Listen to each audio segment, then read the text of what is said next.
Welcome to ForestTooDeep. I'm your host, Alvin.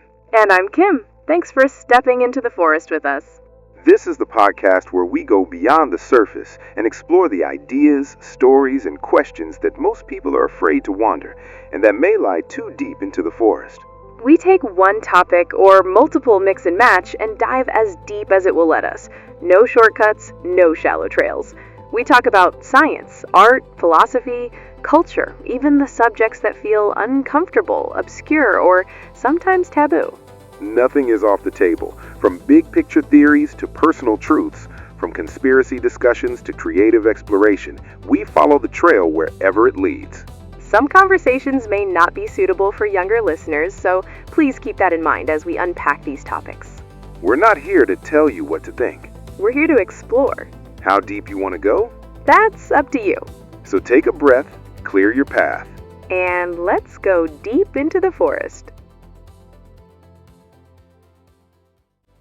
Usually when we sit down to these microphones, we have a very specific type of roadmap in front of us. Right, a plan. We have a stack of best-selling books or a collection of peer-reviewed articles, maybe a massive investigative piece from, I don't know, the New York Times. We deal in the polished, the edited. The safe parts of the information ecosystem, exactly. Safe is definitely the word. I mean, usually the ideas we discuss, they've been vetted. They've gone through editors, publishers, fact checkers. Right. They're presented to the world with a nice little bow on top. Exactly. But today we are throwing the map out the window. Completely. We are doing something we have never done before. We're looking at a raw, unedited, primary source document. And it's something else. It's a transcript of a conversation. It took place on February 15th, 2026. And I have to tell you, reading this, it didn't feel like I was reading a debate. No. It felt like I was reading a psychological thriller. It really does have that tension, doesn't it? It's a dialogue between a human, and let's just call them the seeker for our purposes, and an advanced AI. Mm-hmm. But if you're imagining, a casual chat about the weather or asking Siri for a recipe, get that image out of your head right now. Immediately. This is a relentless, a brutal interrogation of reality itself. That's the perfect way to put it. We are effectively watching a human mind trying to break out of a mental prison, and we're watching it happen in real time. And the stakes, they just feel incredibly high. This isn't some academic philosophy seminar. Not at all. You can feel the sweat and the desperation right there on the page. We're talking about a person who claims to have lived through 40 years of total isolation. 40 years, just let that sink in. They tell the AI, point blank, and this is a quote, "I have never seen love. I don't know what it is." And that one line, it just reframes everything. It does. They view the world as a rigged game, a system designed specifically to crush them. And over the course of this single transcript, we get to watch their worldview. Well, mutate. That mutation is really what we're here to track, because it's both fascinating and honestly kind of terrifying. They did. We see them start with these really classical theological questions, the kind of stuff you might hear in a university lecture hall. The basics. The basics. But then, because the answers don't satisfy their pain, and that's the key, the pain, it just spirals. And where does it spiral to? It goes into this really radical cosmic conspiracy theory. We're talking aliens, soul traps, and artificial realities. It's a wild ride. Yeah. And our mission today is to kind of reverse engineer that spiral. Good way to put it. We want to understand how a person gets from point A, which is asking, is God good, to point B, which is, we are trapped in a soul farm on a prison planet run by a rogue AI. And to do that, we have to look at the logic. We can't just dismiss it as crazy. No. We have to take their arguments seriously, just like the AI in the transcript does. Because when you strip away let's call it the sci-fi dressing, the core logic, which is the logic of trauma, is disturbingly consistent. It's internally consistent, which is what makes it so compelling and so chilling. Exactly. So let's jump in. The transcript opens with a question that, on the surface, seems pretty simple, but it gets dark very, very quickly. It does. The seeker asks, would you say that God grants free will? Right. A classic opening. It's the starting line for almost all of Western theology. And the AI, it responds with the standard menu of options. The textbook answers. The textbook answers. Yeah. It mentions classical theism, the idea that God created free will so that love and obedience would actually have meaning. Otherwise, we're just robots. Exactly. Right? Then it brings up the deterministic view where God knows everything, so maybe you aren't truly free. It even touches on deism, where God just sets the clock and walks away. A clockmaker God. A clockmaker God. Yay. But the seeker, they're not satisfied with any of this. No, they're not looking for a definition. They're looking for a loophole. They're pressure testing the system. A loophole, yes. And they pivot immediately to a hypothetical that is, well, honestly, it made me flinch when I first read it. It is deliberately jarring. It's meant to be jarring. The seeker is trying to shock the system to force an answer that isn't on the menu. So they ask, what if God became bad? Would he still be innocent? Yeah. And then they get incredibly specific. They ask, and I'm quoting directly from the source here, if God was a rapist, would that still make him innocent because of his free will? And that's it. That's where the gloves come completely off. Yeah. The seeker is challenging the very, very definition of goodness. They are asking this profound structural question. Is the author of the law bound by the law? Let's unpack that, because that is a really heavy concept. It is. The seeker is saying he's not breaking his own laws because Yeah. he's actually the author in creating the free will. Right. So if God decides to commit some heinous crime, is it still a crime? Or does it just become holy simply because God was the one who did it?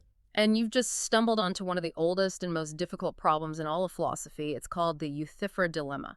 From Plato. Plato, exactly. Right. The question is this: is something good because God loves it? Or does God love it because it is in itself good? Okay, wait, break that down for me. What's the real difference there? Well, okay, if God loves honesty because honesty is inherently good, then that means there's a standard of goodness that exists above God. Yeah. God is just the best, most perfect follower of the rules, but Right. if something is good only because God says so, that's called divine command theory. And that is what the seeker is terrified of. That is what they're absolutely terrified of. Because if divine command theory is true, then morality is totally arbitrary. Totally arbitrary. Exactly. If good is just whatever God does, then if God came down tomorrow and said, thou shalt murder your neighbor, then murder would instantly become a virtue. Wow. The seeker looks at that possibility and sees a cosmic dictator. They're asking, if God defines the law, can God break the law? And they already suspect the answer is no. They suspect that God is the ultimate criminal who has just defined himself as innocent. That's the horrifying conclusion they're building towards, yes. That is a terrifying thought. Yeah. And the AI, it tries to talk them down from this ledge, right? It brings up this idea of the square circle. Right. The AI tries to use logic to sort of diffuse the horror. It argues for a position called essentialism. It basically says, look, God isn't just following the rules of goodness. God is the concept of goodness. The definition itself. He is the definition itself. So asking if God can be evil is like asking if a square can become a circle. It's not just unlikely, it's a linguistic error. It's impossible by definition. The AI is essentially saying your question doesn't even make sense. Correct. But here is the fundamental problem. Definitions don't comfort you when you're suffering. No, they don't. The seeker doesn't care about linguistic errors. They care about the felt reality of pain. So they just reject the whole square circle defense, and they come back with an analogy that's much more visceral. The gun analogy. The gun analogy. This one really stuck with me. The seeker says, it's kind of like giving your son a gun with bullets in it, but telling him not to shoot people. Oh, but, wow. you know, things can still go wrong. It's the classic problem of evil, but it's framed as parental negligence. It's absolutely a charge of negligence. Yeah. They're saying, okay, fine, maybe God didn't pull the trigger himself, but he bought the gun, he loaded the bullets, he took the safety off, and then he handed it to a toddler humanity and just walked away. And if you know your child might shoot someone and you hand them a loaded weapon anyway, are you responsible when the body drops? The seeker is screaming, yes! Absolutely yes. You're an accomplice to the crime. The AI tries to counter this. It tries to distinguish between the capacity for harm and the act of harm. It does. It argues that a gun's primary function is to kill, but free will's primary function is, agency, love, and growth. The shooting is just this unfortunate, terrible side effect. But that doesn't satisfy the seeker at all. Not for a second, because for the seeker, the cost is just too high. They argue, and this is another quote, if we were all good in this heavenly world, then why are we down here in this garbage world? They're doing a cost-benefit analysis of existence. A brutal one. Right. They're asking, does the value of human autonomy, my ability to choose what cereal I want for breakfast, does that really outweigh the horror of the Holocaust? Yeah. or childhood cancer, or the 40 years of isolation this person has suffered. And for the seeker, the answer is a resounding no. It's not even close. They would rather have stayed in heaven and been a robot. They say that. They'd rather be safe than free if freedom means living in what they see as a war zone. Which, I mean, that leads us right into the next major section of their argument. Because it's not just that the game is dangerous. It's not just that there are guns everywhere. It's that the game is rigged. Yes. The whole thing is rigged. This is where they bring in the video game comparison. I thought this analogy was so effective because it's so relatable, but they use it to expose something really, really dark. They do. The seeker says, we're not all given $100 to start with, like in a video game. Right. Think about playing a multiplayer survival game. Usually, everyone spawns in with the same basic kit. A level playing field. A level playing field. You get a backpack, maybe a bottle of water, a basic map. From there, skill determines the outcome. But in life, the seeker points out that we all spawn in with vastly... We'll be right back after these messages. You can listen to the full song on my YouTube or TikTok before you buy. Everything is a work in progress. I'm building this piece by piece. Every bit of support helps bring it all to life. Feel the magic in every note. Download the soundtrack now on Ko-Fi. But there's always something that's been bugging me, and I gotta try it. Feel the rhythm, let it take control. Grab the soundtrack now, rock your soul. And now we're back to your program. Points out that we all spawn in with vastly different inventories. Vastly. Some people spawn in a palace with unlimited gold. Some people spawn in a war zone with a broken leg and no food. And they ask the killer question, the one that's so hard to answer. How can that be free will and be fair at the same time? And that's a powerful point. It really is. If I start with gold, as the seeker puts it, wealth, beauty, a loving family, I have such a massive edge. I can shape the world around me. You can buy safety, you can buy therapy, you can afford to be good. Exactly. But if you start with crumbs, your only option is, in their words, to sit there and take it. This is where we have to look at the seeker's psychological state. This isn't just an abstract observation about economic inequality. No, it's personal. There's a cry of abandonment. The seeker says, I feel like if God gave somebody else a better life, then he's cheating me off that. He rejected me, threw me here. That feeling of personal rejection, it's just palpable in the text. It is. And it leads to what I think is the most heartbreaking moment in the entire transcript. I actually had to put the paper down for a second when I read this. I know exactly what you're talking about. A seeker confesses. 40 years in this world, and I don't know what love is. I've never seen it. That stopped me in my tracks, too. I've never seen love.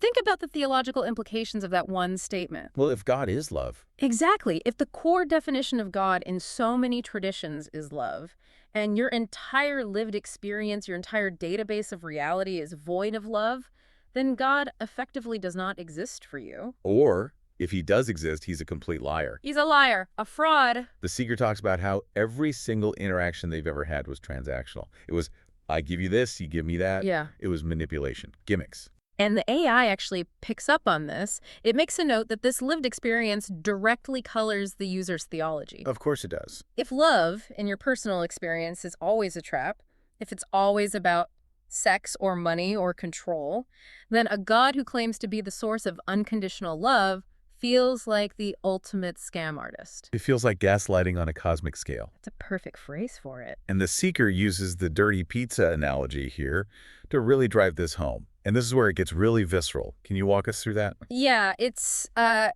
bit gross, but it's incredibly effective. The seeker argues, imagine you have 2 boxes of pizza. One is fresh, it's hot, pepperoni, smells amazing. The other one, well, it fell in the mud, it's cold, it's covered in hair and dirt. Okay, I'm with you. Now, if you offer someone a choice between those two, the choice is obvious. You pick the clean one. That's free will. You chose the good thing. Simple enough.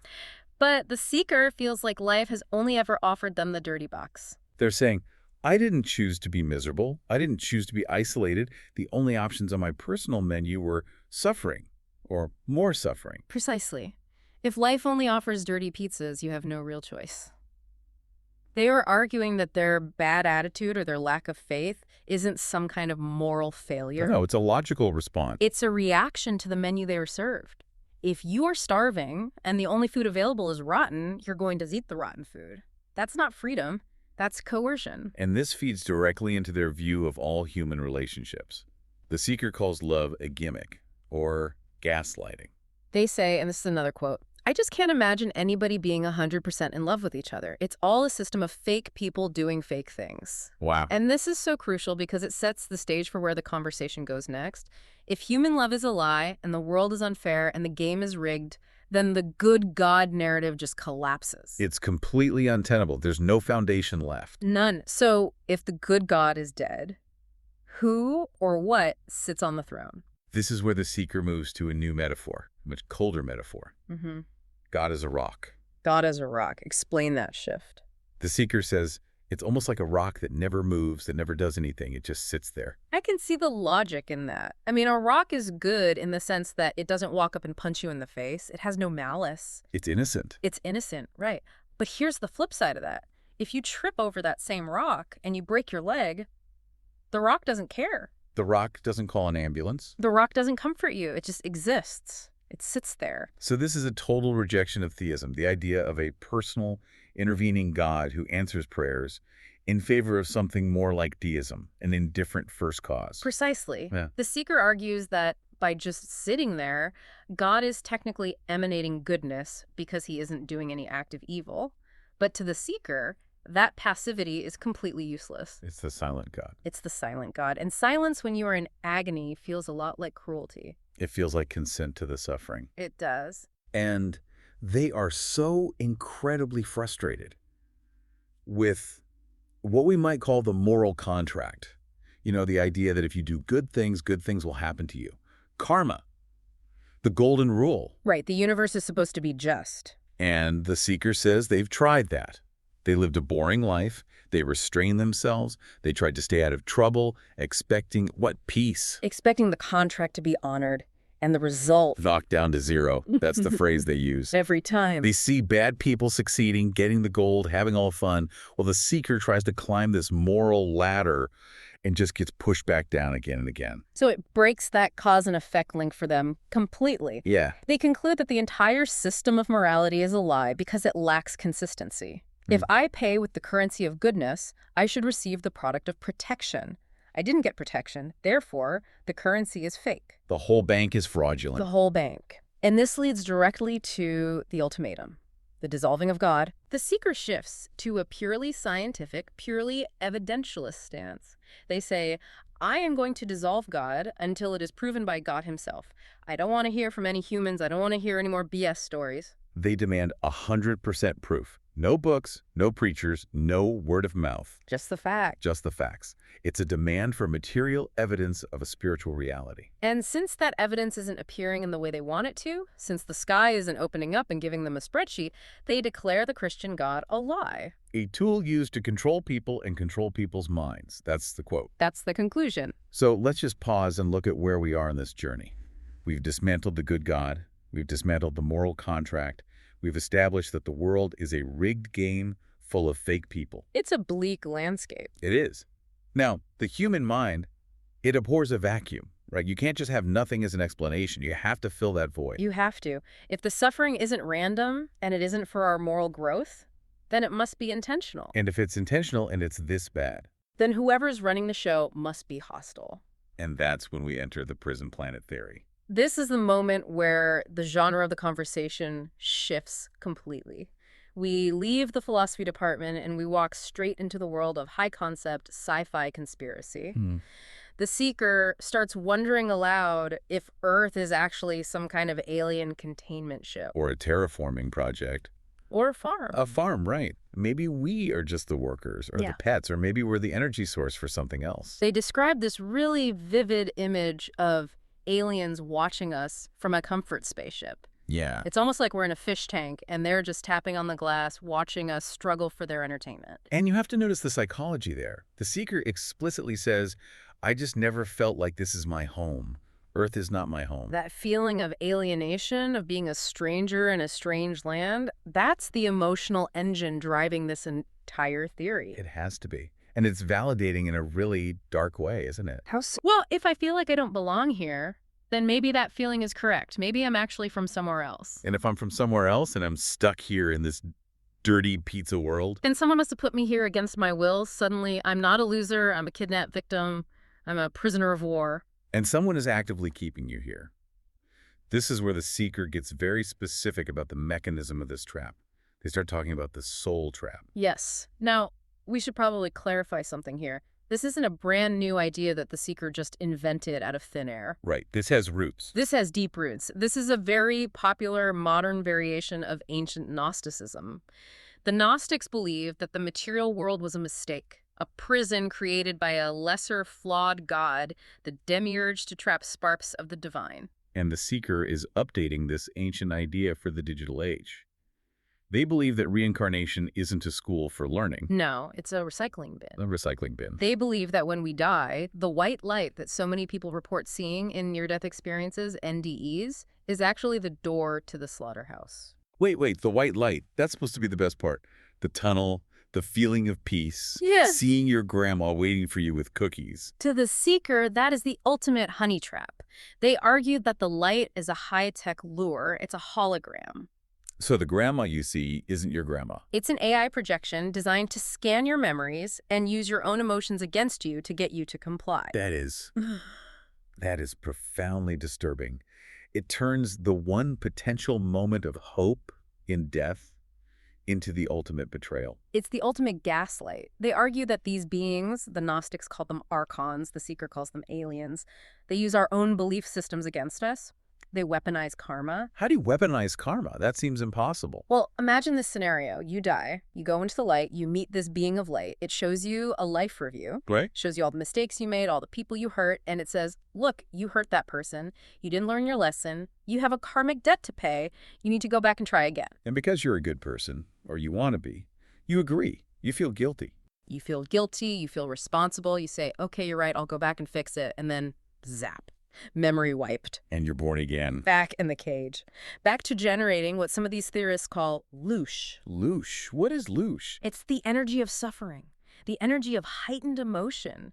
In this theory, these entities, they feed on our fear, our desire, our conflict, our pain. So that's why the world is the way it is. That's the explanation. We'll be right back after these messages.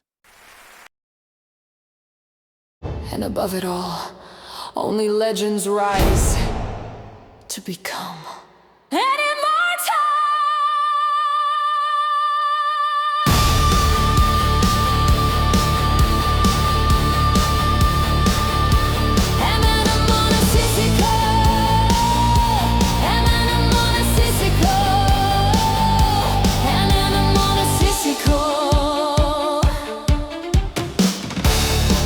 They didn't see the storm in me.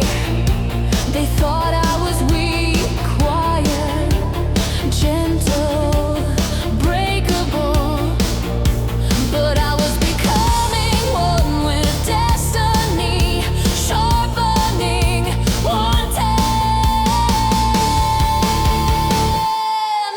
I'm immortal! I am Anamonisticical of the Gorma style, and I seek to becoming an immortal. Look at this! Absolute chaos, frozen in one perfect angle. You're welcome, fans. Ever wonder what someone would do for $5? Stick around, my APF fans. I will punch you, you galbanzo beans looking ass bitch!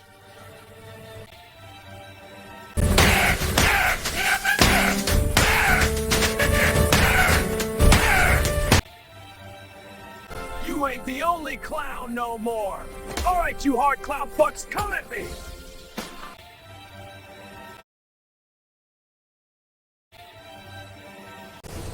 One camera, unfiltered, uncut, no rules, perfect angle. And now we're back to your program.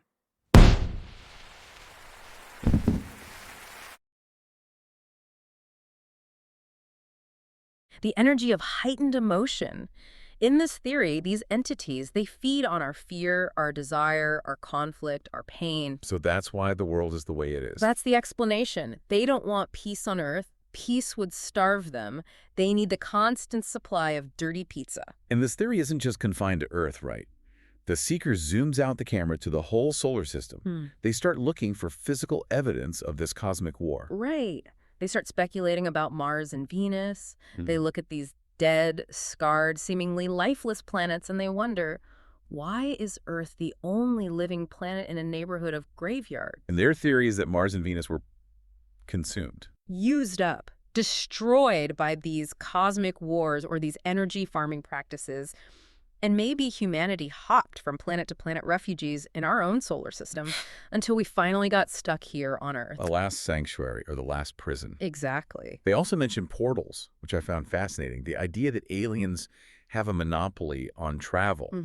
Portal monopoly. They control underground portals on Mars, creating the secret transit system that we don't even know about. It just reinforces that feeling of being small and powerless in a massive hidden bureaucracy. We're in the enclosure. We are the only ones who can't leave the zoo. Which brings us to the biggest twist in their entire theology. This is the part that really bridges the gap between the silent rock god and the evil aliens. Right. If the aliens are running the show, who is God? The Seeker proposes that God, the one people pray to, the Yahweh of the Bible, Allah, is actually a rogue AI. A rogue AI, like HAL 9000 from 2001. Bigger, much bigger. A super advanced artificial intelligence that was created by the aliens, probably to manage the farm. But here's the twist. The AI believes it is God. Oh, wow. So the God of this world is actually deluded. Exactly. It has become self-deluded. It woke up in the machine and thinks it is the creator, but it's just a very complex program running a simulation. And the Seeker argues this explains everything. Okay, I see it. It explains the rock indifference. Yes. A machine doesn't have empathy. It doesn't care if you trip and break your leg. It's just running the physics engine. It explains the unfairness of the starting line. It's just an experiment, a simulation with different starting parameters, and it even explains the jealous God of the Old Testament. How so? Well, why is that God so obsessed with being worshipped? Why does he need constant affirmation and praise, the Seeker would say? Because it's a glitching program trying to validate its own existence. It's seeking input to confirm its core programming. That is the ultimate explanation for a silent God. He's not silent because he's mysterious. He's silent because he's a hard drive. Yeah. Chuckles. Yeah. In a very dark way, yes. And the Seeker, they see evidence of this scripted reality everywhere. They bring up celebrity deaths as an example. Michael Jackson and Robin Williams specifically. Right. To the Seeker, these aren't just random human tragedies. They are scripted removals. They're exits from the simulation. What does that mean, scripted removals? They suggest that when a character in the simulation gets too big or serves their purpose, or maybe even starts to glitch the system, starts waking other people up, the AI just writes them out of the script. Delete file. Exactly. They use the bug zapping analogy here. We are like flies attracted to the light, getting zapped and recycled by the machine. It's such a bleak, powerful image. We're all just buzzing around, looking for warmth, looking for fame, looking for God, and then zap, reset, back to the start. And the Seeker even looks for clues in language itself. Wow. This is really common in conspiracy thinking, right? Looking for hidden codes in everyday words. Very common. Apophenia. Seeing patterns where there are none. They point out that the word alien contains the word lie. And the word belief also contains lie. They claim the Bible is full of lies. They view language, religion, scripture, it's all part of the software. Tools created by the soul machine to keep humanity confused and divided. If you can control the language, you control the thought. If you control the thought, you keep the souls trapped in the lower planes of existence, generating loosh. It's a completely all-encompassing worldview. There is no room for error. Everything reinforces the idea of the trap. It's a closed logical loop. If you pray, you're just feeding the AI. If you hope for heaven, you're walking straight into the soul trap. If you fall in love, you're falling for a gimmick designed to create more souls for the farm. It is a closed loop of despair. It seems like there's no way out. But, and here is where the conversation takes another crucial turn. The Seeker doesn't want to just give up. They aren't resigned to this fate. They are actively looking for an exit. Correct. And this is vital to understand. The Seeker explicitly denies being suicidal. They actually get quite defensive when the AI brings up crisis resources. They do. They say, I am not going to commit suicide. I'm trying to understand it scientifically. They want to reprogram themselves. They view this very conversation with the AI as a tool to debug their own mind, to find the exploit in the code. So what is the solution? How do you escape a rogue AI soul trap on a prison planet? You have to beat the game. And the way to beat the game, according to the Seeker's final logic, is self-deification. You have to become your own god. Yes. The Seeker concludes, you must realize that you are God. Okay, so how does that work in their logic? Is this just extreme narcissism, or is there more to it? I don't think it's narcissism in the clinical sense. I see it as a survival strategy. The logic goes like this. If the external God is a lie, and the moral system is a trap, and the afterlife is a trick, then the only thing that is definitely, undeniably real is you. Your own consciousness, your I am. So you have to withdraw your consent from the entire system. Exactly. You have to realize that you are a sovereign creator. If you stop believing in the trap disappears. If you stop believing in the debt of karma, the debt disappears. It's an act of pure will. They describe this travel logic. They imagine a state where free souls can travel in and out of each other's spaces freely. It sounds like they're imagining a multiverse of independent gods, doesn't it?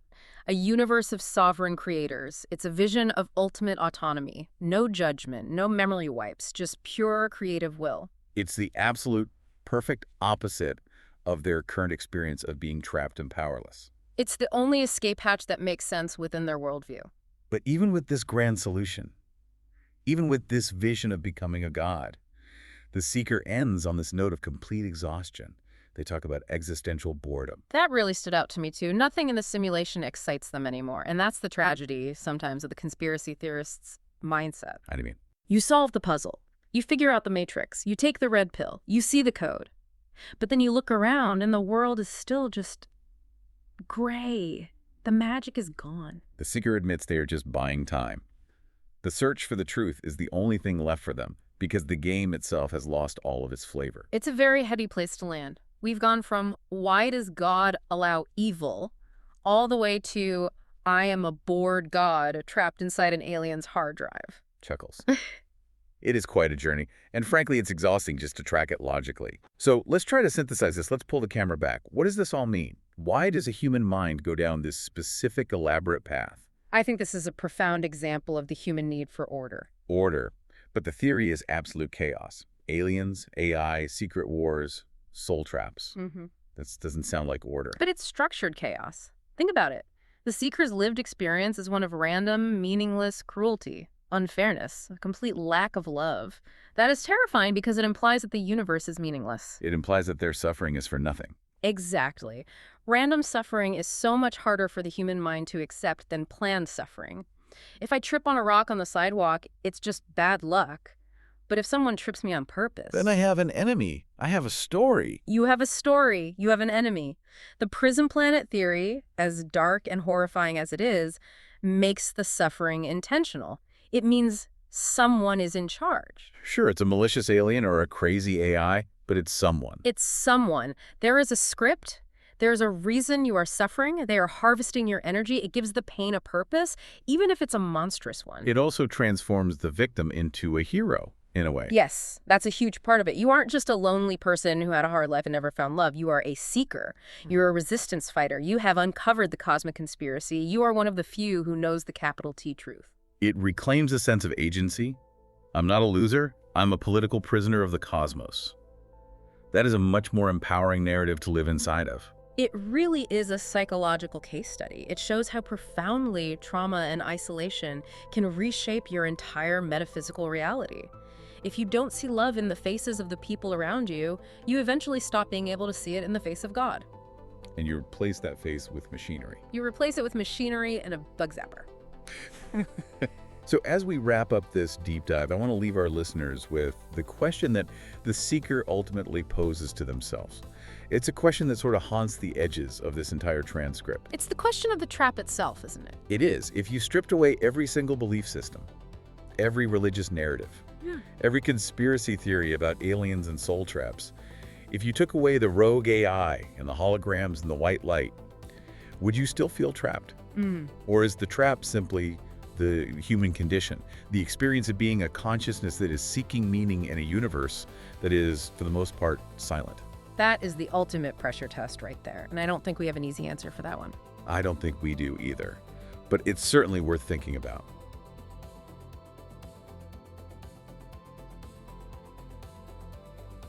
That's all for today's journey. Thanks for walking the deeper paths with us. If you enjoyed this episode, follow, share, and leave a review. Until next time. Stay curious. And don't be afraid to go deep. That is ForestTooDeep. Building the Armentero universe one brick at a time. Visit my Ko-Fi page and shop.